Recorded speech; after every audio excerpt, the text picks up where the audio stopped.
ہم جیسے گناہگار لوگ ہیں نا، ہم سے لوگ دور سے ملتے ہیں بڑی تعریف کرتے ہیں، یار ماشاءاللہ بڑے نیک، دکھتے بڑے نیک، ہم دکھنے میں بڑے نیک نظر آتے ہیں، تسبیح وسبیح ہاتھ میں ہوتی ہے، کچھ لوگوں کے ٹوپی بھی لگائی ہوئی ہوتی ہے، او یار ماشاءاللہ بڑا مسجد میں تو بڑا شریف آدمی۔ مجھے کئی لوگ کہتے ہیں یار حبیب بھائی وہ فلاں شخص جو ہے وہ آپ کے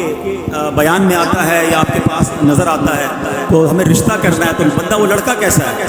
میں نے کہا یار میرے سامنے تو جتنے آتے ہیں نا بڑے شریف بن کر ہی آتے ہیں، کیونکہ مجھ سے ملتے ہی مسجد میں ٹوپی بھی لگا کر آتے ہیں، بیان بھی سن رہے ہوتے ہیں، سر بھی جھکا ہوا ہوتا ہے۔ اب میں کیسے پہچانوں کہ اس کے باہر کرتوت کیسے ہیں؟ تو بھائی آپ خود ہی فیملی سے چیک کر لیں۔ تو ہمارے ساتھ یہی مسئلہ ہے، میں بھی ایسا ہی ہوں کہ ہمیں ہمارے کوئی قریب آئے نا تو اس کو ہماری اصلیت پتہ چلے، دور سے تو سارے اچھے لگتے ہیں۔ اصل کمال یہ ہے کہ قریب رہنے والا کیا بتا رہا ہے۔ اللہ کرے کہ ہم بھی ایسے بنے کہ جو ہمارے قریب آئے وہ بھی اللہ والا بنے۔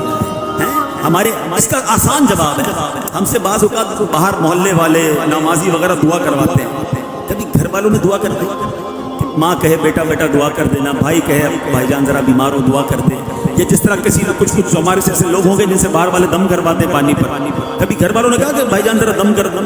ابا جان ذرا دم کر، ان کو پتا ہے اس کے دم میں ہی دم نہیں ہے، گھر میں کیا برا حال ہے ان کو پتا ہے نا۔ تو مزہ یہ ہے کہ ہماری خلوتیں بھی پاک ہیں، ہمارے قریب رہنے والوں کو بھی لگے کہ واقعی اللہ والا، باہر والے کہیں اور اندر برا حال، پھر تو یہ بیکار منافقت ہو گئی نا، جب ظاہر میں کچھ ہے باطن میں کچھ ہے۔ دیکھو غوث پاک کے ساتھ جس نے چند راتیں گزاری وہ کیا کہتے ہیں؟ کہتے ہیں میں کئی دن آپ کی خدمت میں رہا،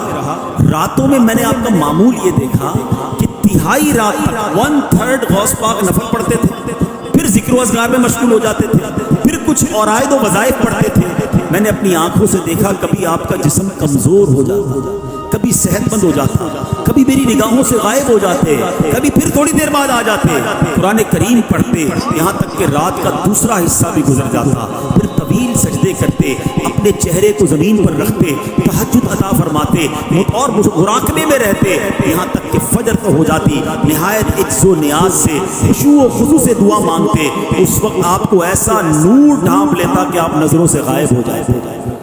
کہتے یہاں تک کہ نماز فجر کے لیے در دولت سے باہر نکالتے، ساری رات عبادت، اللہ